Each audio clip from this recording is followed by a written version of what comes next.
సమాచారం కోసం 95 న్యూస్ ఇప్పుడు యాప్ లో మీ ముందుకు వచ్చింది. వెంటనే డౌన్లోడ్ చేసుకుని న్యూస్ అప్డేట్ తెలుసుకోండి. ప్రతి క్షణం ప్రజాక్షేమం కోసం.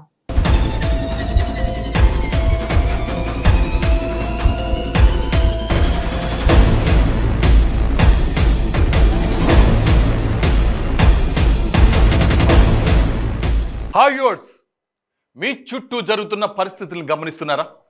అంతా బాగుందా? అలా అని అప్రమత్తంగా లేకుంటే అంతే సంగతులు. గుడిలో లింగాన్ని మింగే మోసగాళ్ళు మీ చుట్టూ తిరుగుతున్నారు. ఆదమరిస్తే ఆవులించకుండానే పేగుల్ని కత్తిరించుకునే కంత్రిగాళ్ళు ఉన్న సమాజం ఇది. అందుకే మోసగాళ్ళ నుంచి, నేరాలు నేరస్తుల నుంచి మిమ్మల్ని జాగ్రత్త పరిచే మా ప్రోగ్రాం క్రైమ్ అలర్ట్.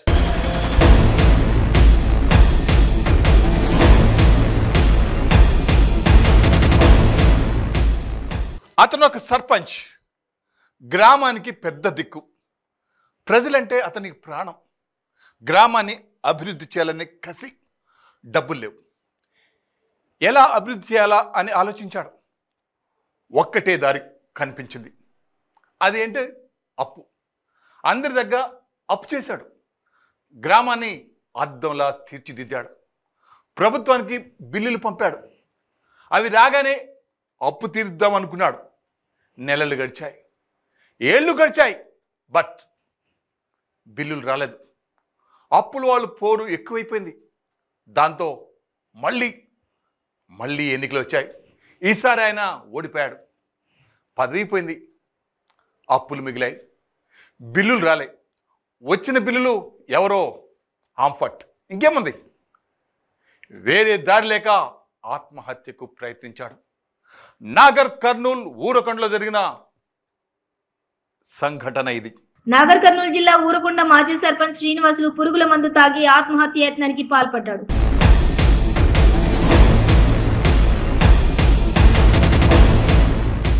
తాను పదవిలో ఉన్నప్పుడు చేసిన పనులకు బిల్లులు చెల్లించకపోవడంతో మనస్తాపానికి గురై నాగర్ కర్నూలు జిల్లా కలెక్టర్ క్యాంపు కార్యాలయానికి చేరుకుని పురుగుల మందు తాగాడు.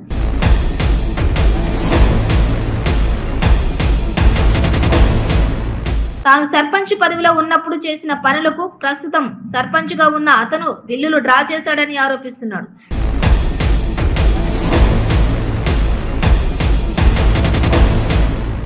సకాలంలో పోలీస్ సిబ్బంది స్పందించి బాధితుడిని నాగర్ కర్నూలు ఏరియా ఆసుపత్రికి తరలించారు.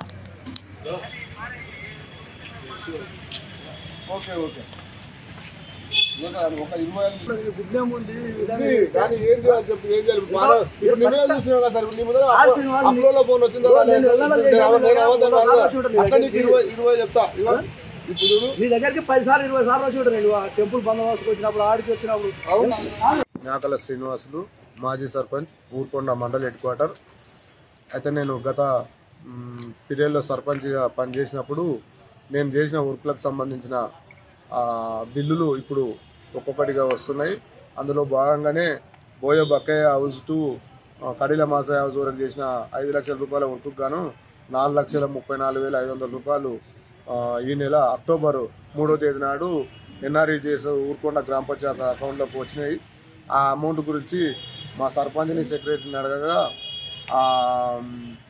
అందులో చెక్ ఇచ్చిర్రు. చెక్ తీసుకుపోయి ఇస్తే అందులో 0 అమౌంట్ ఉంది. దాని ప్రకారం నేను ఎట్లా అని అంటే, ఇప్పుడు లేవు, మేము వాడుకున్నాము, ఇష్టం వచ్చినప్పుడు ఇస్తాము, లేకపోతే ఇవన్నీ చెప్పుకోకు అని సెక్రటరీ అదే మాట మాట్లాడుతుండు. సర్పంచ్ ఏం పీకోకు అని సర్పంచ్ అదే మాట మాట్లాడుతుండు. కాబట్టి నేను కలెక్టర్ గారిని, అడిషనల్ కలెక్టర్ గారిని కలవడం జరిగింది. వాళ్ళు డిఎల్పిఓకి రాసిరు. డిఎల్పిఓ నుంచి ఇప్పటివరకు శనివారం నాడు డిఎల్పిఓ కూడా డైరెక్ట్ మాట్లాడడం జరిగింది. అయినా కానీ ఇప్పటివరకు ఎలాంటి చర్య తీసుకోలేదు, ఎలాంటి దాని మీద నిర్ణయం నాకు రాలేదు. నాకు వచ్చిన అమౌంట్ ఇన్ని రోజుల నుంచి నేను నా కళ్ళ ముందు నా అమౌంట్ కనిపిస్తుంది, నాకు ఇవ్వడానికి ఇన్ని రకాల ఇబ్బంది పెడుతున్నారు. కాబట్టి మళ్ళీ ఈరోజు నేను కలెక్టర్ని కలిసి నేను మెమరాండం ఇచ్చి ఏదైనా తగిన చర్యలు తీసుకోవాలని చెప్పి కోరడానికి వచ్చిన. ఇవే అవకతవకలు ప్రతిసారి బిల్లు వచ్చినప్పుడల్లా సర్పంచ్ నన్ను ఇదే విధంగా హింసించుకుంటా, ఇబ్బంది పెట్టుకుంటా నన్ను ప్రతిసారి ఎన్నో ఇబ్బందులకు గురి చేస్తుండు. ఊర్లో ఇప్పుడు గ్రామ పంచాయతీ పరంగా ఆలోచించేస్తే కూడా గ్రామ పంచాయతీలో కూడా అన్ని అవకతవకలే ఉన్నాయి. సర్పంచ్ సెక్రటరీ కలిసి ఎన్ని చేయాలో అన్ని అరాచకాలు చేస్తున్నారు. ఇది కూడా నేను కలెక్టర్ గారికి కంప్లైంట్ ఇస్తాను.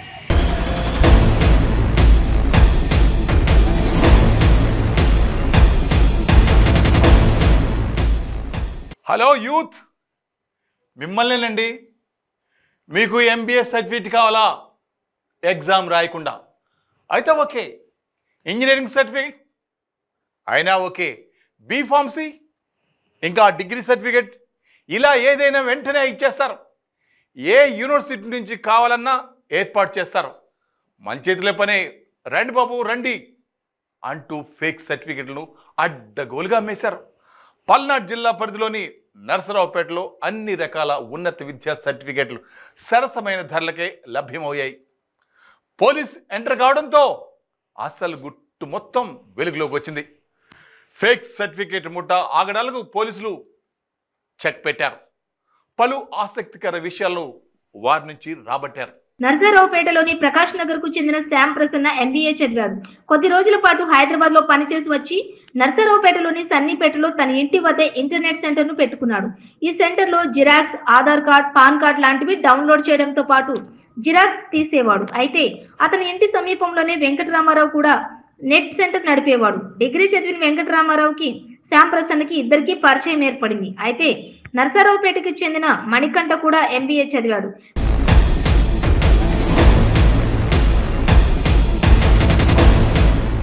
కొన్ని సబ్జెక్టులు మిగలడంతో ఈ విషయం శ్యామ్ ప్రసన్నకి చెప్పాడు.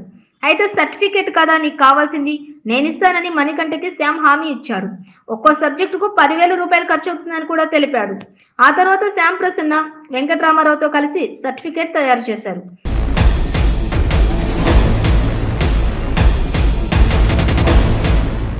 ఆ సర్టిఫికేట్ మణికంఠకు ఇచ్చి 10,000 రూపాయలు తీసుకున్నారు. ఇదే తరహాలో పలువురికి సైతం నకిలీ సర్టిఫికేట్లు ఇచ్చారు. వివిధ యూనివర్సిటీలకు సంబంధించిన సర్టిఫికేట్ పేపర్లను కొని వాటిని దాచి ఉంచేవారు. ఎవరైనా వస్తే వారికి తప్పిన సబ్జెక్టులలో మార్కులు దిద్ది ఫేక్ సర్టిఫికేట్లు తయారు చేసి ఇచ్చేవారు. ఇదే విధంగా సర్టిఫికేట్లలో ఫోటోలు మార్చడం, డిజిటల్ సైన్ మార్చడం లాంటివి కూడా చేసేవారు.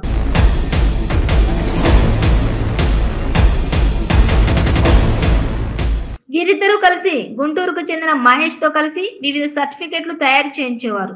అదే విధంగా విదేశాల్లో చదువుకునే వాళ్ళకి అవసరమైన ట్రాన్స్క్రిప్ట్ కూడా చేసేవారు. అయితే మణికంఠపై అనుమానం వచ్చి దృష్టి పెట్టిన పోలీసులకి నకిలీ సర్టిఫికెట్లతో దొరికిపోయాడు. అప్పటి నుంచి ఈ ముఠాపై పోలీసులు నిఘా పెట్టి శ్యామ్ ప్రసన్న, వెంకటరామారావులను అరెస్ట్ చేశారు.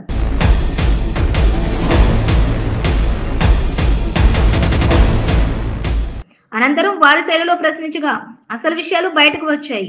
ఇప్పటి వరకు 7గురికి నకిలీ సర్టిఫికేట్లు ఇచ్చినట్లు విచారణలో ఒప్పుకున్నారని పల్నాడు జిల్లా SP రవిశంకర్ రెడ్డి తెలిపారు. అక్రమార్కులు చెప్పిన మాట విని విద్యార్థులు నకిలీ సర్టిఫికేట్లు తీసుకుని మోసపోవద్దని SP హెచ్చరించారు.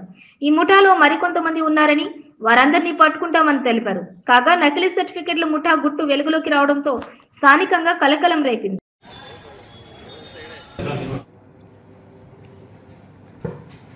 యాక్చువల్గా ఇది దూరం నుంచి పోయింది, పేర్లు రాకుండా. పేర్ల దగ్గర బ్లర్ చేసి అది చెప్పండి అండి. మీరు పంపించేటప్పుడు కూడా మీరు ఫోటో పంపిస్తారు కదా అందరికీ, అప్పుడు బ్లర్ చేయాలి. అది మన ప్రైవసీకి భంగం కలిగించినట్టు.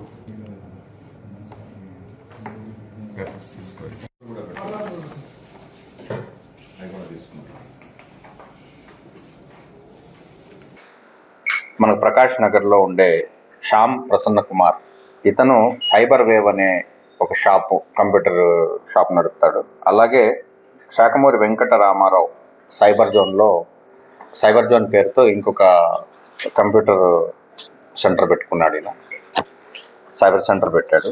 ఇందులో ఇతను చేసేది ఏంటంటే ఏవైనా యూనివర్సిటీస్కి సంబంధించి కానీ లేకుంటే ఫారిన్ యూనివర్సిటీస్కి అప్లై చేసుకునేటప్పుడు ట్రాన్స్క్రిప్ట్స్ ఒక 7 సెట్స్ కావాలి. వివిధ 7 కానీ 8 కానీ 10 కానీ ఎన్ని యూనివర్సిటీస్కి అయితే మనం అప్లై చేస్తామో అన్ని యూనివర్సిటీస్కి ఒక్కొక్క సెట్ కావాలి. ఈ సెట్ తీసుకోవాలి అంటే మనం యూనివర్సిటీకి 3,000 రూపీస్ ఛార్జ్ పే చేయాలి. అట్లా ఫీ పే చేయాలి. దాంతోపాటు కొంత టైం తీసుకుంటుంది యూనివర్సిటీ సర్టిఫికెట్స్ వీళ్ళకి ఇవ్వడానికి. ఇదంతా లేకుండా ఇతను ఏం చేశాడంటే ఈ ట్రాన్స్క్రిప్ట్స్లో ఎన్ని సెట్స్ కావాలంటే అన్ని సెట్స్ స్కాన్ చేసేసి వాటిని ప్రింట్ తీసి సేమ్ అలాగే యూనివర్సిటీ ఏ పేపర్ అయితే వాడుతుందో సర్టిఫికెట్స్కి ఉపయోగిస్తారో అదే పేపర్ను వాడి ప్రింట్ తీయడం మొదలుపెట్టారు. దీంట్లో భాగంగా ఇతను ఇంకొక రకమైన ఫ్రాడ్ కూడా పాల్గొనడం జరిగింది. ఈ ఫ్రాడ్ ఏంటంటే ఇతను సర్టిఫికెట్స్ ఏవైతే Jawaharlal Nehru university technological university certificates ఇచ్చిందో ఇంజనీరింగ్ MBAకి, MBAలో ఫెయిల్ అయిన సబ్జెక్ట్స్ ఏవైతే ఉంటాయో ఆ ఫెయిల్ అయిన సబ్జెక్ట్ ఈచ్ సబ్జెక్ట్ని పాస్ చేయడానికి సర్టిఫికెట్ అంతా అలాగే ఉంటుంది, స్కాన్ చేసి ఉంటుంది. దాంట్లో ఉన్న మార్క్స్ చేంజ్ చేసి పాస్ చేస్తారు. ఆ సబ్జెక్ట్ని పాస్ చేసి సేమ్ సర్టిఫికేట్ ప్రింట్ తీసి పిల్లలకి ఇస్తారు. దీంట్లో ఈచ్ సబ్జెక్ట్కి 10,000 రూపీస్ చొప్పున ఇతను ఎన్ని సబ్జెక్టులు ఫెయిల్ ఉంటే అన్ని సబ్జెక్టులకి మనీ వసూలు చేయడం మొదలుపెట్టాడు. దీంట్లో మనకు దొరికినంత వరకు మణికంఠది ఒకటి దొరికింది, సన్నీది ఒకటి ఒరిజినల్ సర్టిఫికెట్ ఒకటి, అది కూడా ఫేక్ చేశారు. అలాగే దీంట్లో ఇంకొకటి కూడా ఏం చేస్తాడంటే ఇతను ఫొటోస్ చేంజ్ చేస్తాడు. ఏదైతే సర్టిఫికెట్ మీద మనకి ఏ ఫోటో పేరుతో ఇచ్చుంటారో ఆ ఫోటో కూడా తీసేసి ఇంకొక ఫోటో కూడా పెట్టగలుగుతాడు, లేదంటే ఆ ఫోటోనే అప్డేటెడ్ ఫోటో కూడా పెడతాడు. అలాగే ఏవైతే కింద సిగ్నేచర్స్ ఉన్నాయో యూనివర్సిటీకి సంబంధించిన సిగ్నేచర్స్ అవన్నీ కూడా మార్చేసి డేట్స్ కూడా మారుస్తారు.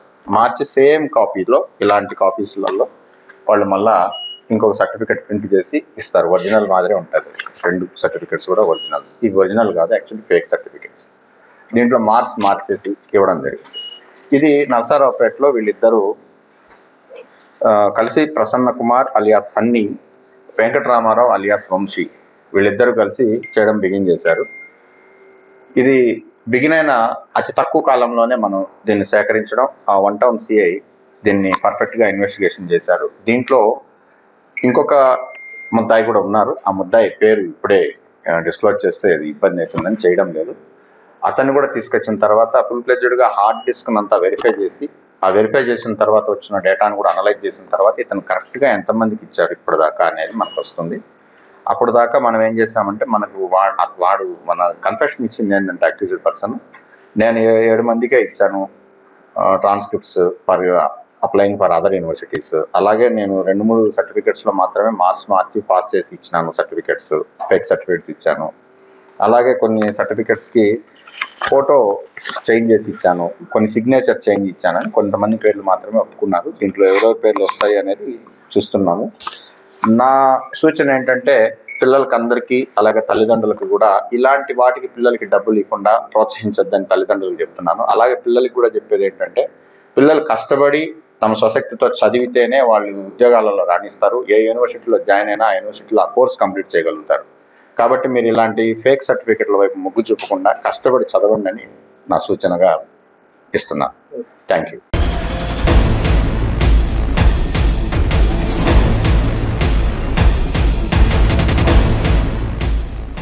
చదివిస్తే ఉన్న మతిపోయింది అని అంటుంటారు. ఎక్కువగా చదివితే ఉన్నది మర్చిపోతారని పెద్దవాళ్ళు అనేవారు. అది నిజమో కాదో ఇప్పుడు చదువుకున్న వాళ్ళు సంస్కారం మర్చిపోతున్నారు. చదువు సంస్కారం నేర్పుతుంది.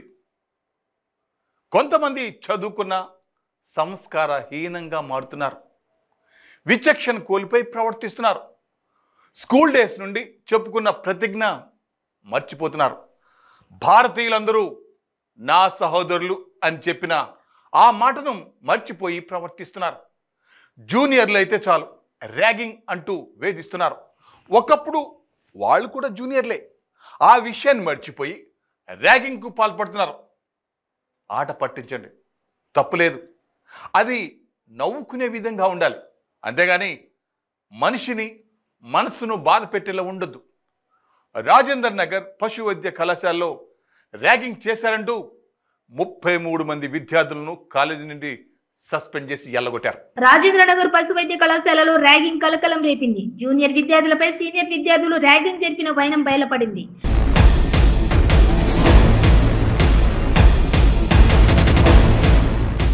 దాదాపు 20 మంది విద్యార్థులు లేఖలు రాసి ఫిర్యాదు బాక్సులో వేశారు. పలుమార్లు హెచ్చరించిన సీనియర్స్ పద్ధతి మార్చుకోలేదు. తాజాగా మరోసారి జూనియర్ విద్యార్థులపై ర్యాగింగ్ కు పాల్పడ్డారు. జూనియర్ విద్యార్థుల ఫిర్యాదు మేరకు విచారణ జరిపి జూనియర్ విద్యార్థులను ర్యాగింగ్ చేసిన 33 మంది విద్యార్థులను సస్పెండ్ చేశామని college professor, hostel incharge Venkataramana తెలిపారు.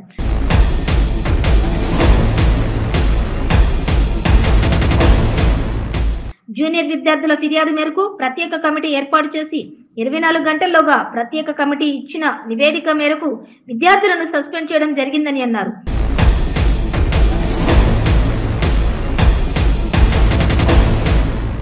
అయితే ఎలాంటి ర్యాగింగ్ చేశారన్న ప్రశ్నకు మాత్రం సమాధానం దాటవేశారు.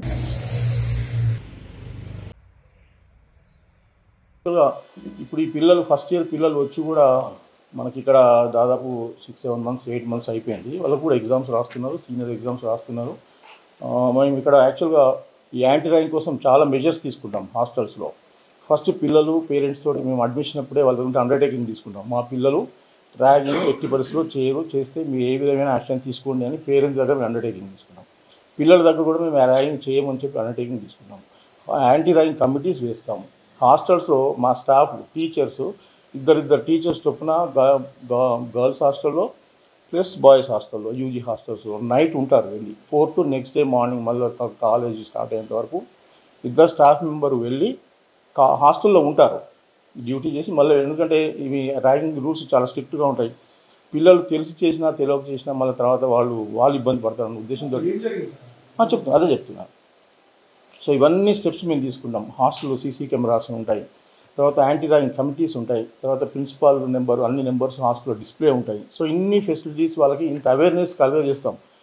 ఓరియంటేషన్లో కూడా ర్యాగింగ్ గురించి అందరికీ చెప్తాం. ఎందుకంటే ఇట్లాంటి ర్యాగింగ్ మీకు తెలిసి చేసినా తెలియక చేసినా ర్యాగింగ్ గురించి అందరికీ తెలుసు. ర్యాగింగ్ అంటే ఫస్ట్ ఇయర్ పిల్లల్ని మానసికంగా ఇబ్బంది పెట్టడం ర్యాగింగ్ అంటారు. దాన్ని ఏ విధంగానే కానివ్వండి. ఇలా చేయడం వల్ల పిల్లలు మీ భవిష్యత్తు మొత్తం అసలు లాస్ట్ పనిష్మెంట్ పెద్దదంటే ఈవెన్ పనిష్మెంట్ జైలు అంతవరకు ఉంటాయి. సో పిల్లలు మంచి ఇక్కడ వచ్చే పిల్లలందరూ మంచి కెరీర్ కోసం ఎంబీబీఎస్ కోసం ప్రిపేర్ అవుతూ అంత మంచి ప్రొఫెషనల్ కోర్సులో మంచి ఒక ఎయిమ్ పెట్టుకొని పేరెంట్స్ కూడా కష్టపడతారు చదివిస్తారు. కాబట్టి మీరు వచ్చారు కాబట్టి మీరు ఇట్లాంటి వాటిలో పాల్గొనకుండా మంచిగా చదువుకోవాలని మేము వాళ్ళకి క్రమశిక్షణ చెప్తాం.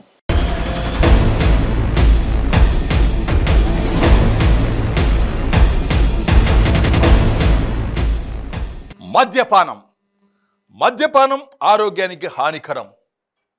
ఇది రోజు వినే మాటే. అయినా పెగ్గు పడాల్సిందే. అది పడితే అప్పుడు మనోడు అలర్ట్ అవుతాడు. మద్యం మత్తులో కొందరు రాక్షసుల్లా ప్రవర్తిస్తారు. ఆ మత్తులో తమను మర్చిపోతారు. తన మన అనే మాట మర్చిపోతారు. మాదులుగా మారిపోతారు. జగిత్యాల జిల్లా కోరుట్ల నియోజకవర్గం ఎకిన్పూర్ గ్రామంలో కట్టుకున్న భార్యను అతి కిరాతకంగా చంపి సూట్ కేసులు కుక్కి కాలంలో పడేశాడు. తనను ఎవరూ చూడలేదని, తనపై ఎవ్వరికి అనుమానం రాదని వెళ్ళిపోయాడు. నిద్రపోని నిఘా వ్యవస్థ వాసన పసిగట్టింది. చట్టం ఆ రాక్షసుని కటకటాల్లోకి నెట్టేసింది. జగిత్యాల జిల్లా కోరుట్ల నియోజకవర్గం కోరుట్ల ఎకినపూర్ గ్రామంలో భార్యను హత్య చేసి మృతదేహాన్ని ఎస్ఆర్ఎస్సీ కెనాల్లో పడేసిన నిందితుని పోలీసులు అరెస్ట్ చేశారు.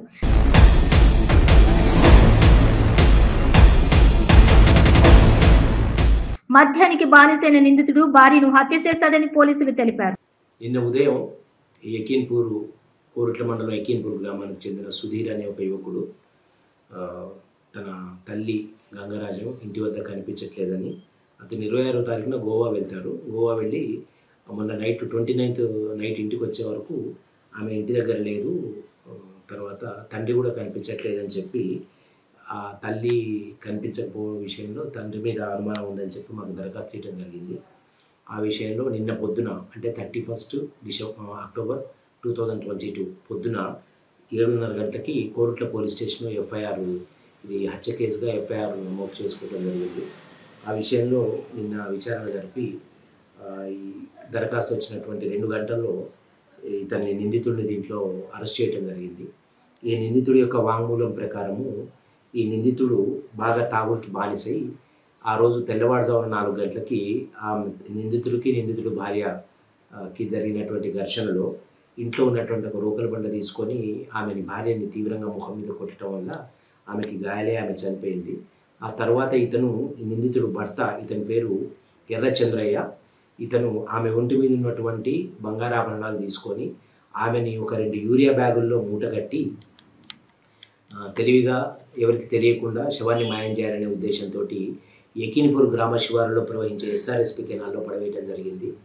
నిందితుడు అరెస్ట్ తర్వాత నిందితుడు ఇచ్చినటువంటి వాంగ్మూలం ప్రకారము ఉదయం నుంచి సాయంత్రం వరకు జరిగిన ప్రాసెస్లో ఈ నిందితుడి వద్ద నుంచి అతను ఆమె దగ్గర దోచుకున్నటువంటి బంగారాభరణాలు, అదేవిధంగా ఈ ఎస్ఆర్ఎస్పీ కెనాల్లో నిందితుడు చూపెట్టిన విధంగా సెర్చ్ చేయగా ఎకిన్పూర్ దగ్గర పడేసినటువంటి శవం మాకు మేడిపల్లి మండలం వల్లంపల్లి శివారులో ఎస్ఆర్ఎస్పీ కెనాల్లో ఆ మృతురాలి శవం కూడా లభ్యం కావడం జరిగింది.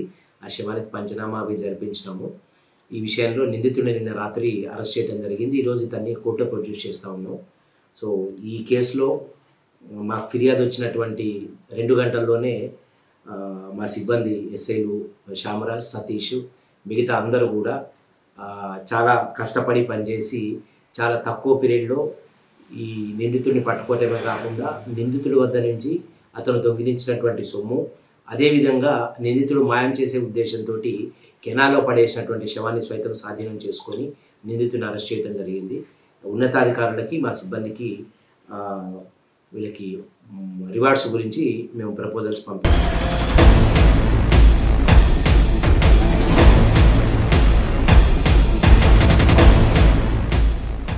సో వ్యూవర్స్, ఇది ఇవాళ క్రైమ్ అలర్ట్. మరిన్ని క్రైమ్ న్యూస్తో మళ్ళీ రేపు ఇదే సమయానికి మీ ముందుకు వస్తుంది క్రైమ్ అలర్ట్. చూస్తూనే ఉండండి 9 న్యూస్, ప్రతి క్షణం ప్రజాక్షేమం కోసం.